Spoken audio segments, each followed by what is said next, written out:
تستمعون الآن إلى برنامج معا ننهض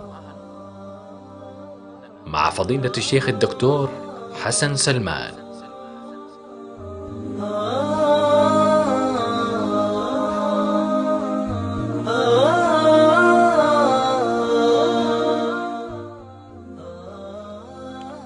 بسم الله الرحمن الرحيم. إن الحمد لله نحمده ونستعينه ونستغفره ونعوذ بالله من شرور أنفسنا ومن سيئات أعمالنا، إنه من يهده الله فلا مضل له ومن يضلل فلا هادي له، وأشهد أن لا إله إلا الله وحده لا شريك له، وأشهد أن محمدا عبده ورسوله.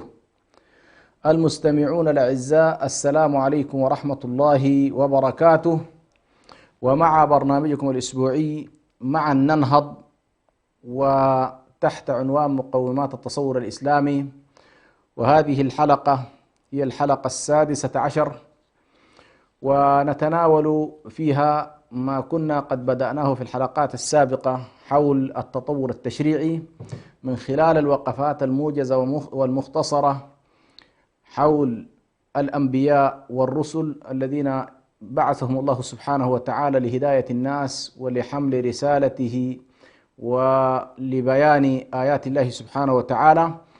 وقد سردنا كيف أن التطور البشري كان مرتبط مع التطور التشريعي، أو التطور التشريعي كان مرتبط مع التطور البشري، ورأينا كيف أن هنالك محطات فاصلة في التاريخ البشري تعتبر نقلات في الحضارة الإنسانية والبشرية، وفي نفس الوقت فيها نقلات أيضا كبيرة جدا فيما يتعلق بالتشريع.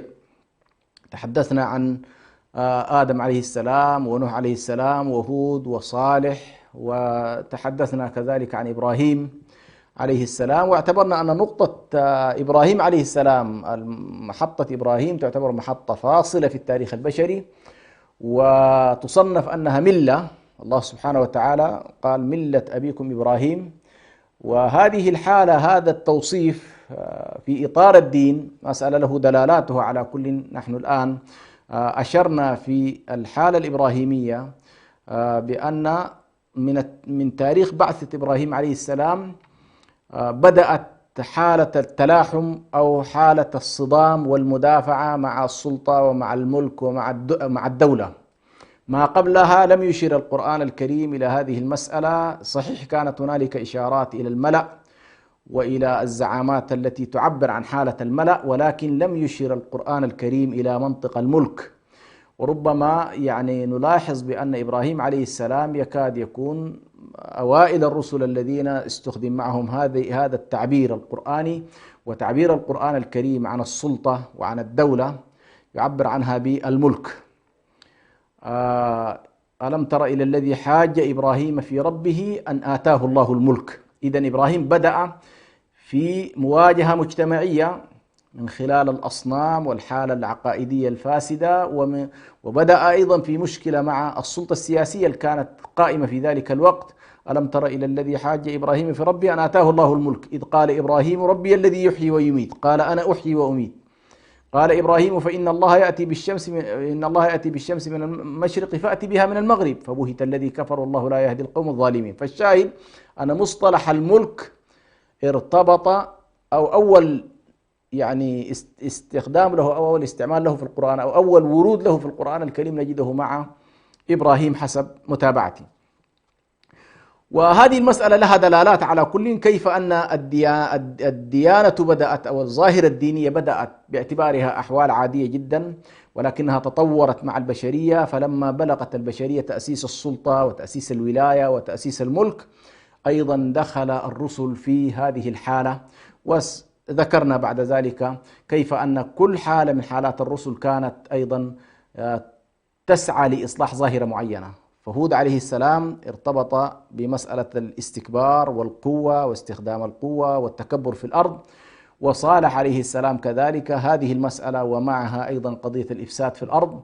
ثم إبراهيم عليه السلام وتوسعت فيها، أو توسعت الظاهرة الدينية في مفهوم الشعائر وقضايا الارتباط بالشعائر والعبادات، وكذلك المدافعة مع السلطة كانت البداية، ولكن دون أن تكون هنالك حالة تمكين لهؤلاء الرسل أو هؤلاء العصبة من المؤمنين لم يحصل لهم تمكين ولم يحصل لهم السيطرة على بقعة من الأرض، وبالتالي كانوا عبارة عن رسل يؤدوا رسالة الله سبحانه وتعالى، يعني يقوموا بحالة الدعوة، ولكن منطق الولاية ومنطق الإصلاح السياسي سيأتينا لاحقا. اليوم على كل نحن سنقف مع بعض الرسل الذين أيضا ننتقل معهم إلى محطة مهمة جدا في إطار محطة الدولة. وهنا أنا أؤرخ على كل أو أحاول أن اعتبر اللحظة التي بعث فيها إبراهيم هي لحظة تمهيدية لمنطقة الدولة والمدافعة معها، ولكن بني إبراهيم على وجه التحديد ما قبل يوسف عليه السلام كانوا في حالة عادية، لكن حالة تمهيد للدولة. وما بعد يوسف عليه السلام يمكن أن نؤرخها بني إسرائيل في مرحلتهم الثانية، بني إسرائيل في مرحلتهم الثانية. وهذه المسألة على كل لها يعني بعض الإشارات في سورة البقرة. ذكرت في الحلقة الماضية عندما تحدث الله سبحانه وتعالى عن إبراهيم: قولوا آمنا بالله وما أنزل إلينا وما أنزل إلى إبراهيم وإسماعيل وإسحاق ويعقوب، ثم أعقبها بقوله: تلك أمة قد خلت لها ما كسبت ولكم ما كسبتم. ثم جاءت مرحلة أخرى يعني الله سبحانه وتعالى تحدث فيها بعض الأحاديث، قولوا يعني يذكر فيها قضية الأسباط، وهذه مرحلة على كل أيضا يعني ذكرها القرآن. ثم أعقبها بقوله، وهذه تقريبا ما قبل قوله تبارك وتعالى: سيقول السفهاء، أعقبها بقوله: تلك أمة قد خلت لها ما كسبت ولكم ما كسبتم. إذا نحن أمام مراحل تاريخية، ولكل مرحلة من هذه المراحل خصائص معينة وطبايع معينة، وبالتالي اليوم إن شاء الله سندخل إلى هذه المرحلة، وهي تبدأ معنا من يوسف عليه السلام. هنا دعونا نقول بأن البشرية انتقلت بشكل كبير وشكل واضح فيما يتعلق بمنطق الملك والسلطة والدولة، وربما كانت الحالة المصرية هي أكثر الأحوال ظهورا وبروزا، ويعني في التاريخ البشري على الأقل، باعتبار أن المصريين يعني تاريخيا عرفوا بهذه المسألة، والنيل والمياه وغيرها طبعا ساعد كثير في نشوء الحضارات المتتابعة بالنسبة للمصريين الفراعنة وغيرهم.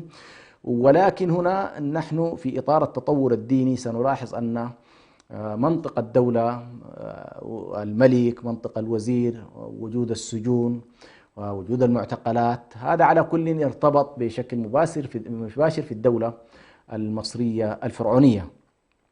ظهر معنا هنا في تتابع الرسل، ظهر معنا يوسف عليه السلام، ظهر معنا يوسف عليه السلام.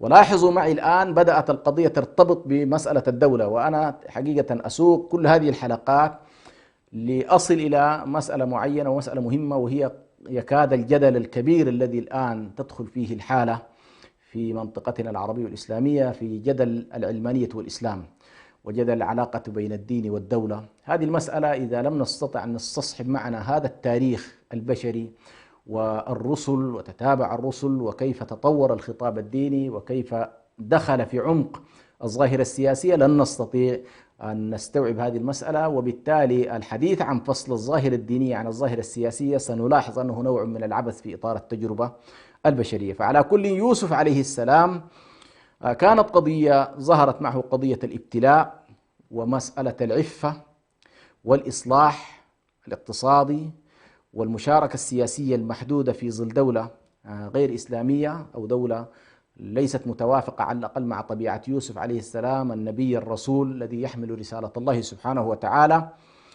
وتمر هذه الدولة بمشكلة كبيرة جدا فيما يتعلق بوضعها المعيشي، وهنا سنلاحظ كيف أن يوسف عليه السلام سيدخل في عمق هذه المعمعة. مسألة المشاركة وإصلاح شؤون الدولة اللي هي قضية التدابير الاقتصادية وإدارة الأزمات، كيف أن يوسف عليه السلام سيدخل بهذا المسألة. ومن هذه اللحظة على كل دخلت الرسالة في معالجة مشكلات المجتمع. حقيقة الآن لست بصدد التفاصيل الكثيرة عن قضية يوسف عليه السلام، نقطة البدء ونقطة النهاية، ليست لا تعنيني هذه المسألة، لأني لست بصدد الآن الحديث عن قصص الأنبياء. البرنامج لا علاقة له بهذا الموضوع، ولكن نحاول أن نتناول بما يخدم تقريبا القضية الرئيسية عندنا. هنا نلاحظ أن يوسف عليه السلام جاء برسالة الله سبحانه وتعالى داعيا إلى التوحيد، مر بحالة ابتلاء، فارق أباه، فارق إخوته، فارق الأسرة، أعده الله سبحانه وتعالى إعدادا معينا. ونلاحظ أن في سورة يوسف تأتي ألفاظ تكاد لا تجدها من قبل يوسف عليه السلام، اللي هي الألفاظ المتعلقة بالتمكين، الألفاظ المتعلقة بالتمكين تكاد تكون وردت مرتين في سورة يوسف. وردت في البداية عندما أراد الله سبحانه وتعالى أن يدخله إلى القصر، قال وكذلك نمكن ليوسف، أو كذلك مكنا ليوسف. ثم لما أراد أن يجعله أيضا في الوزارة، أيضا الله سبحانه وتعالى ذكر قضية التمكين. فهنا نلاحظ أننا دخلنا في مصطلحات جديدة، هذه المصطلحات ذات طابع سياسي بطبيعة الحال، لم تكن من قبل. يعني الكثير من الأنبياء لم يذكر معهم موضوع التمكين أو مفردات التمكين، الاستخلاف، الولاية، الملك، هذه لم ترد مع بقية الرسل. لاحظوا الآن من لحظة يوسف عليه السلام ستبدأ معنا قضية الدولة والارتباط بها والاحتدام معها أو التوافق معها أو الخصومة معها أو مجاهدتها إلى غير ذلك. سنلاحظ هذه المسألة. فيوسف عليه السلام ارتبط مباشرة بالقصر. هنا الآن أمامنا تقريبا رسولين من رسل بني إسرائيل، نلاحظ أن كلاهما أراد الله سبحانه وتعالى أن يكون الانطلاق من القصور، يعني ينطلق يوسف عليه السلام من القصر بطريقة معينة، وينطلق أيضا موسى عليه السلام من القصر بطريقة معينة. ويبدو أمامنا الآن هنا تلاحم الظاهرة الدينية مع الظاهرة السياسية، بحيث أننا أمام مشهد تنتقل فيه البشرية وتنتقل فيه الرسالة من حالة العمل خارج الدولة والصراع خارج الدولة والتلاحم مع المجتمع والاحتكاك بالمجتمع والحجة مع المجتمع، إلى أن يكون هنالك انتقال إلى بوتقة السلطة وقضية الدولة. وأمامنا نموذجين تقريبا الآن، هو النموذج يوسف عليه السلام وموسى عليه السلام. وسنلاحظ أن كلا النموذجين، نموذج موسى عليه السلام سيعالج ظاهرة سياسية نأتي إليه إن شاء الله، ويوسف عليه السلام سيعالج الظاهرة الاقتصادية، يعالج عليه السلام الظاهرة الاقتصادية. الظاهرة الاقتصادية لاحظوا الآن في إطار طريقة القيم الرسالية فيما يتعلق بالاقتصاد والموازين والمكاييل والجودة، هذه جاء بها شعيب. إذا نحن أمام تراكم. بالنسبة ليوسف عليه السلام عنده منظومة قيمية واضحة الآن أمامه، وهو أن قبله رسول من الرسل، هنالك شريعة كانت موجودة، هنالك رسالة. إذا هو بالنسبة له سيستفيد من كل هذا التراث التشريعي، ويدخل الآن إلى الدولة ويعمل فيها بمنطق الإصلاح. هنا نقطة مهمة جدا لا بد أن ننتبه إليها، أن يوسف عليه السلام لم يقف عن دعوته إلى الله سبحانه وتعالى وعن إظهار قيمه التي يتشبث بها، سواء وهو في داخل القصر عندما يتعرض للفتنة، وعندما تضطر امرأة العزيز على مراودته فيظهر قيمة العفة وقيمة البعد عن الفاحشة وقيمة الشاب المتمسك الذي لن تقهره قضية أنه والله هو موجود في قصر امرأة العزيز وتراوده، والمكان فعلا بالنسبة له مهيأ تماما لوقوع الفاحشة، ولكن ينتصر يوسف عليه السلام على هذه المسألة، فيظهر لنا مسألة أن الإنسان الرسالي أو المؤمن أو النبي لا يمكن أن ينزلق إلى هذه المسألة، حتى عندما تم تقريبا الاتفاق والتوافق من مجموعة النساء على محاولة إعذار امرأة العزيز على ما فعلت، كان منطق يوسف عليه السلام يقول ربي السجن أحب إلي مما يدعونني إليه. وهنا ينتقل من القصر إلى زنزانة السجن أو إلى السجن، وهناك يبدأ أيضا في دعوته. ونلاحظ أنه هنا يمارس العفة، وفي السجن يمارس الدعوة، ويمارس كذلك الإحسان. نلاحظ أن قصة يوسف عليه السلام يمكن 5 مرات ترد فيها عبارة إنا نراك من المحسنين. فهنا لاحظوا أن يوسف عليه السلام ينتصر أخلاقيا، وينتصر دعويا في داخل السجن وهو يدعو إلى الله سبحانه وتعالى: يا صاحبي السجن أأرباب متفرقون خير أم الله؟ فهو تلاحظ أنه لم توقفه لا السجون ولا الإقراءات ولا غير عن دعوته وعن إظهار قيمه وعن إظهار سلوكه وعن انتمائه لمنظومته التي ينتسب إليها، وهي منظومة إبراهيم وإسحاق ويعقوب، هذه السلالة العظيمة. يوسف الذي قال عنه النبي صلى الله عليه وسلم: الكريم ابن الكريم ابن الكريم ابن الكريم.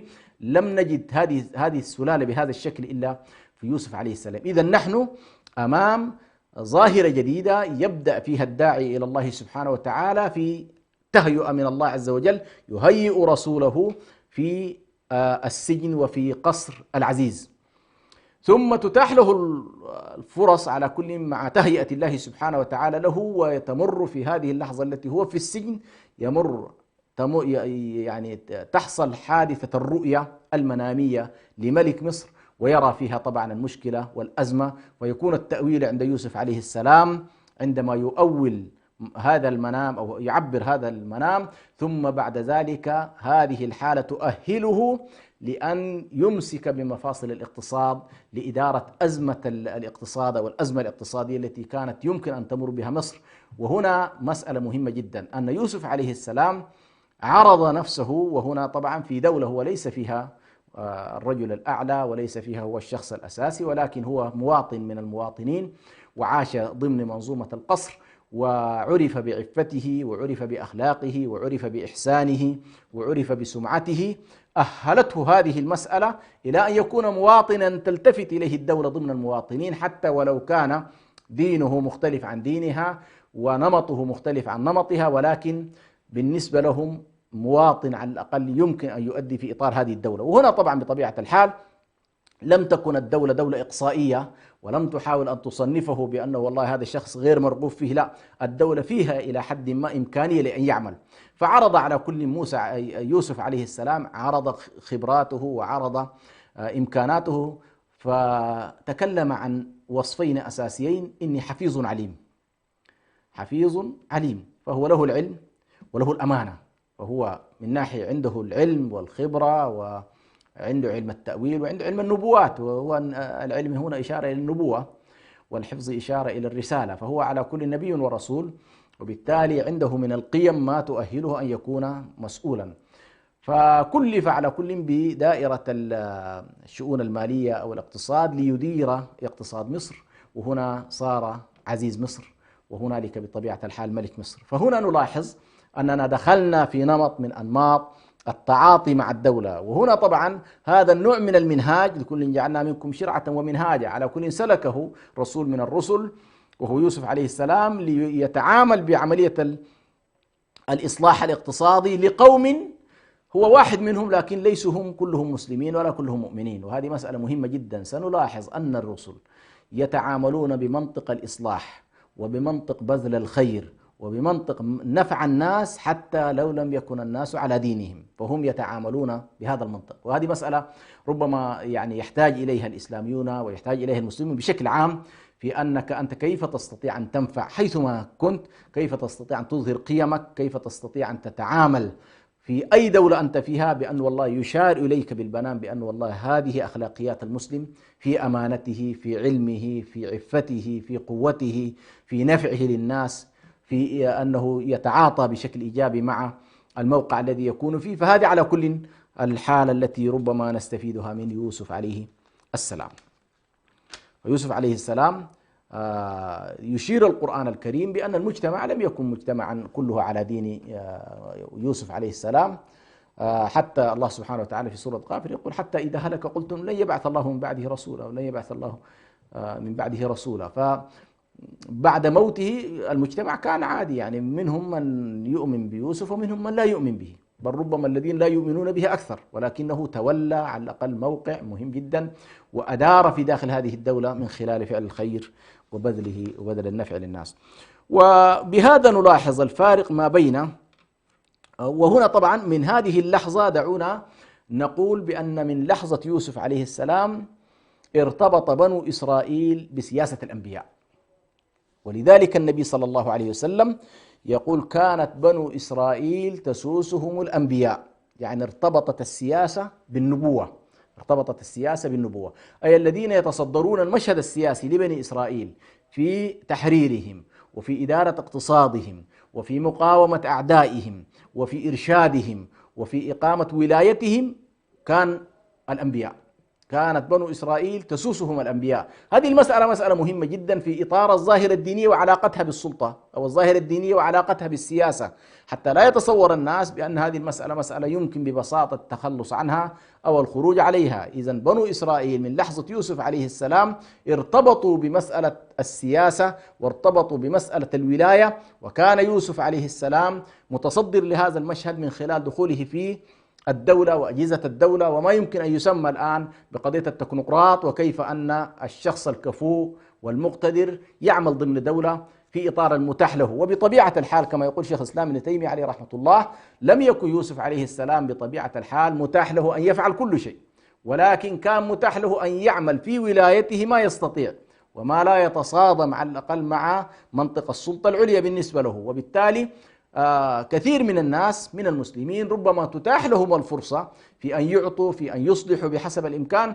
ولكن بعضهم تراه يبتعد ويؤثر السلام ويقول والله أنا أبتعد كلية أفضل لي. لا، أنت أمامك تجارب بشرية هائلة جدا، وأمامك قصص للأنبياء تعطيك العبر وتعطيك الدروس وكيف يمكن أن تكون مصلحا في هذه المجتمعات. إذن من لحظة يوسف عليه السلام يمكن أن نقول كانت بنو إسرائيل العفو تسوسهم الأنبياء، ولكن سنأتي بعد ذلك كيف أن الواقع عندما يأتي النبي صلى الله عليه وسلم. وبهذا نلاحظ الفارق بين المرحلة التأسيسية ما قبل إبراهيم عليه السلام وتعبر عن الدين بما يتناسب، وتلك المرحلة والتطور البشري ما بعد إبراهيم عليه السلام، وهي مرحلة انتقالية وبدايات لمرحلة علاقة الدين بالدولة من خلال هذه الحالة التي تحدثنا عنها مع يوسف عليه السلام.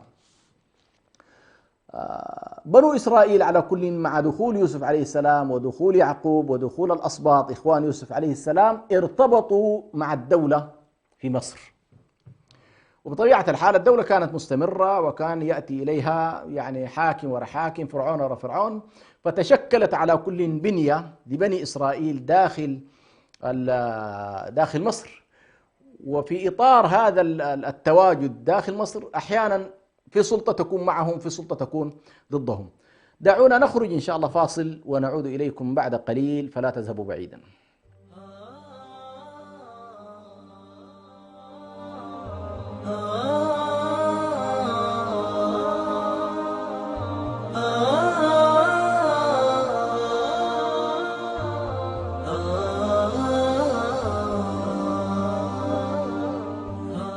لم يكن الإعلام وليد عصر من العصور أو حضارة من الحضارات، فلا يوجد زمن من الأزمنة قديما أو حديثا إلا واحتل الإعلام مكانة فيه. ومن هنا انطلق راديو سلام مستخدما جميع الوسائل المتاحة على الأقمار الصناعية ومنصات البث على الإنترنت والتطبيقات ليصل إلى جمهوره، ليكون وسيلة إعلامية مسموعة متخصصة في الشأن الإريتري، ويبث باللغتين العربية والتجرينية على مدار الساعة. راديو سلام يخاطب المجتمع الإريتري كافة بجميع مكوناته، ويتفاعل مع قضاياه لترسيخ الانتماء وتجديد الوعي وتحقيق السلام والريادة، ويبث على الأقمار الصناعية والمنصات الإلكترونية كافة. وكانت أهدافه تعزيز قيم السلام والإخاء والتصالح والعيش المشترك، نشر قيم الإسلام وأخلاقه وتعزيز الأعراف والأخلاق الفاضلة، ترسيخ مكانة المرأة وتفعيل دورها في المجتمع والعناية بقضايا المرأة والطفل والشباب وكبار السن، المساهمة في التنمية ومواجهة الفقر والجهل وتوطين اللغة العربية. اكتمل بث راديو سلام على المنصات التالية: على القمر الصناعي نايل سات على التردد 12687، وعلى متجر الأندرويد والأبل، وعلى الموقع الإلكتروني سلامميديا61.com، وعلى جميع وسائل التواصل الاجتماعي. راديو سلام، سلام ووئام.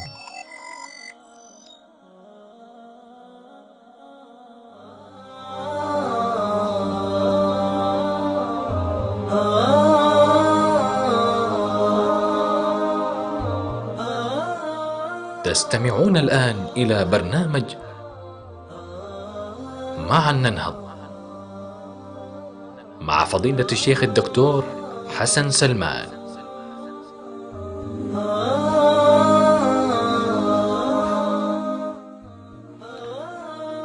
بسم الله الرحمن الرحيم، الحمد لله رب العالمين، والصلاة والسلام على رسول الله الأمين وعلى آله وصحبه أجمعين. أما بعد، عدنا والعود أحمد، وكنا قد تحدثنا عن يوسف عليه السلام وما يمكن أن نعتبره إضافة في إطار التطور البشري والتطور كذلك التشريعي، وكيف أننا دخلنا الآن إلى منطقة الدولة ومنطقة السياسة والمدافع من داخلها، سواء مشاركة أو مفاصلة.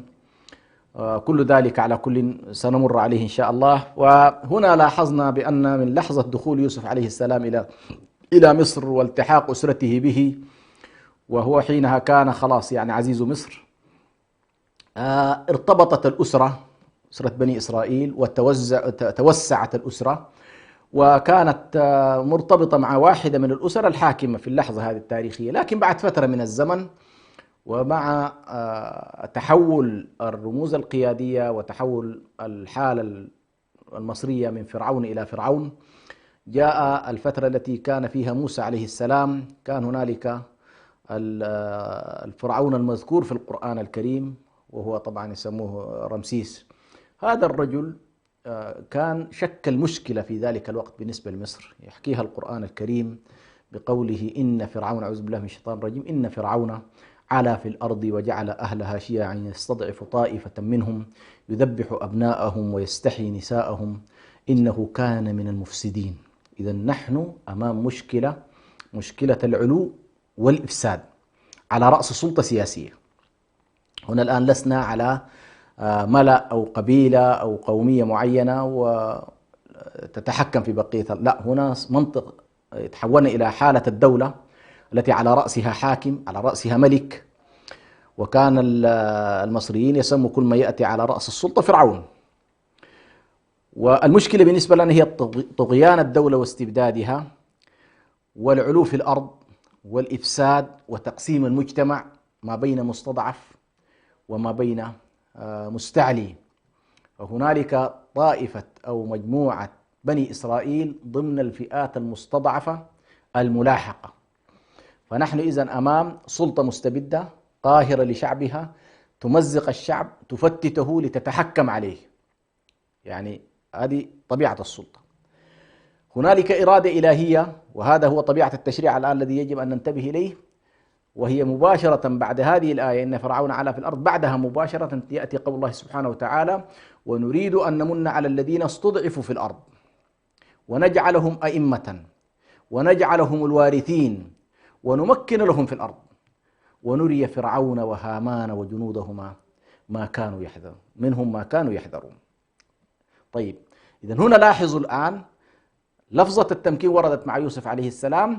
هنا العبارات واضح جدا فيها الآن مصطلحات تكاد تكون كلها مصطلحات لها علاقة بالدولة. نريد أن نمن على الذين استضعفوا في الأرض، فهنالك مستضعف وهنالك ممكن، هنالك قوي وهنالك ضعيف في إطار دولة. ونريد أن نمن على الذين استضعفوا في الأرض ونجعلهم أئمة. لاحظ الآن دخلنا في منطق أيضا سياسي، نجعلهم أئمة ونجعلهم الوارثين يرثون الأرض ونمكن لهم في الأرض ونري فرعون وهامان وجنود. إذا نحن لاحظوا كلما تقدمت التجربة البشرية كلما التصقت بمنطق الدولة وبمنطق الولاية العامة، وارتبط معها الرسل بشكل مباشر، يعني يلتحم معها الرسول الذي يبعث بشكل مباشر. هذه مسألة مهمة جدا في دراسة الظاهرة القرآنية. وهنا طبعا الظاهرة الفرعونية ظاهرة معقدة جدا، لأن يرتبط فيها المستبد مع رأس المال، رجل المال أو رجل الرأسمالي الذي هو منتفع بطبيعة الحال من السلطة السياسية، متمثلة في قارون. وقارون هذا هو من قوم موسى. لكن لاحظوا كيف أن المشهد السياسي المعقد المستبد يولد ظواهر، بحيث والله رجال المال أحيانا يرتبطون مع السلطة السياسية على حساب أقوامهم وعلى حساب مكوناتهم. هنا طبعا مشهد الدولة هكذا طبيعته. أيضا مرتبط برجل الدين المنحرف الذي يعبر عن مؤسسة دينية منحرفة، وهو قادة رجال السحر. وهنا ربما كان على رأس هذه الفئة وهذه الطائفة هامان. إذن أنت أمام ظاهرة دينية منحرفة يمثلها هامان، أمام ظاهرة اقتصادية رأسمالية منحرفة، وأمام نظام سياسي وسلطة سياسية على رأسها فرعون منحرف. إذن هذا التشكل عندك أيضا مع ذلك شعب خنوع، وشعب ربما ذليل لا يريد أن يقاوم، لا يريد أن شعب تلهيه تقريبا الآلة الإعلامية الضخمة التي يقودها الفرعون، وبالتالي فاستخف قومه فأطاعوه، إنهم كانوا فاسقين. ثم هنالك مجموعة الجنود التي لا يهم لها لا علاقة لها بالمبادئ ولا بالقيم ولا بالإنسانية بقدر ما يهمها أنها والله تكون جزء من منظومة الدولة وتأخذ راتبها في نهاية المطاف. إذن هنا نلاحظ المشهد تعقد كثيرا، فمن دولة يتعامل معها يوسف يجد فيها نفسه ويجد فيها حظه من التعيين ويجد فيها حظه من المشاركة، يجد فيها حظه من الوجود حتى وإن اختلف معها في الدين. فيوسف عليه السلام رجل رسول ونبي، ومع ذلك ما أراد سبحان الله، ما طالبهم بأنهم والله يخضعون لهم. لماذا؟ لأن منطق الدولة وآليات الدولة وطبيعتها أنك أنت تأتي إليها إداريا وفنيا من خلال قدراتك، وتأتي إليها سياسيا من خلال الاختيار. يعني ما عندك شيء آخر. لاحظوا الرسل رضوان الله الرسل عليهم السلام كانوا يدركون تماما هذا المنطق. فيوسف عليه السلام تعامل مع المسألة إداريا وفنيا، وبالتالي طرح الكفاءة. أنا حفيظ عليم، أنا هذه خبراتي، هذا وضعي، هذا كذا. بالنسبة ليوسف عليه السلام الظاهرة ليست ظاهرة اقتصادية، ومنطق الدولة فيها منطق لا يقبل المشاركة ولا يقبل إلا الإقصاء. لنخرجنكم من أرضنا، هذه طبعا موجودة قبل كده برضه، لنخرجنكم من أرضنا أو لا تعودن في ملتنا قال أولو كنا كارهين. فقضية الدولة المستبدة قديمة، ولكن هنا نلاحظ أن يوسف عليه السلام الآن قضيته الأساسية هو أنه يدعو إلى الله سبحانه وتعالى، لأن هذه رسالة التوحيد هي الأصل الثابت بين كل الرسل.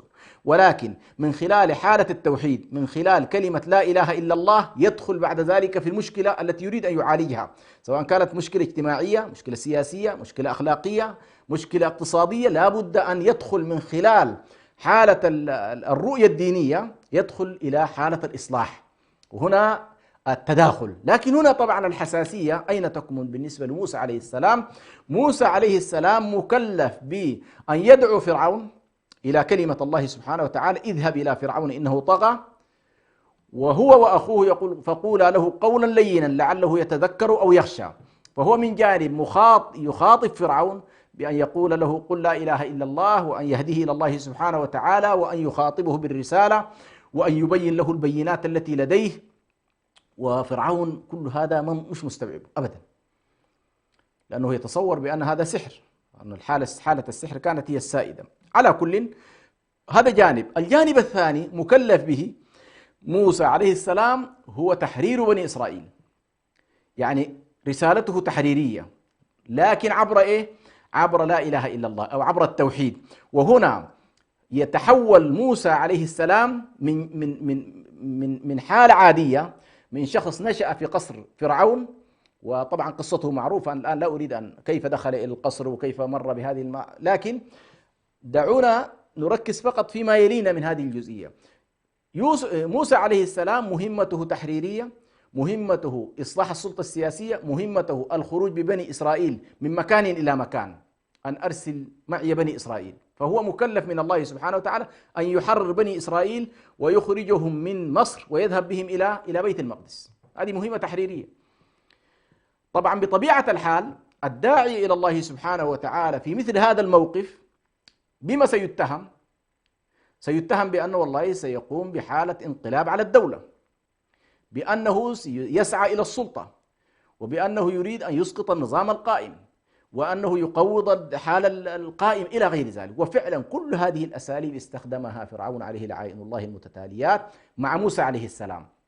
وكما قلت الخيط رفيع جدا بين أنه يريد أن يدعو إلى الله سبحانه وتعالى، وأن تكون هذه الدعوة غير مشوبة أيضا بالاتهامات، ولكن لا بد أن يخوض موسى عليه السلام هذه التجربة، وهو أنه نعم الطرف الآخر سيتهمه: أنت والله تريد أن تحرك بني إسرائيل، تحرر بني إسرائيل وتسعى الانقلاب علينا.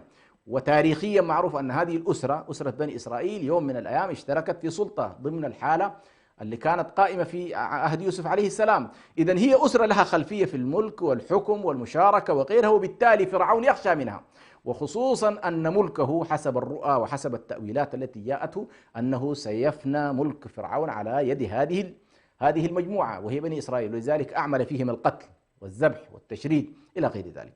إذن هنا دخلنا كما ذكرت في منطق سياسي وفي منطق الدولة، وطبعا فرعون لم يقبل بهذا الموضوع. وهنا موسى عليه السلام قومه جميعا، كما أن يوسف عليه السلام قدم تجربته وخبراته لكل المصريين في ذلك الوقت، وكان داعية للخير وداعية للتوحيد وداعية إلى الحق، ولكنه يسعى في داخل المجتمع أيضا بتقديم الخدمات، ببذل ما لديه من علوم، حتى أخرج مصر بعد 7 سنوات، أخرجها تقريبا من الضائقة أو المشكلة الاقتصادية التي كانت تجتاح في ذلك الوقت مصر، وتحول على الأقل إلى رجل دولة بهذا المنطق.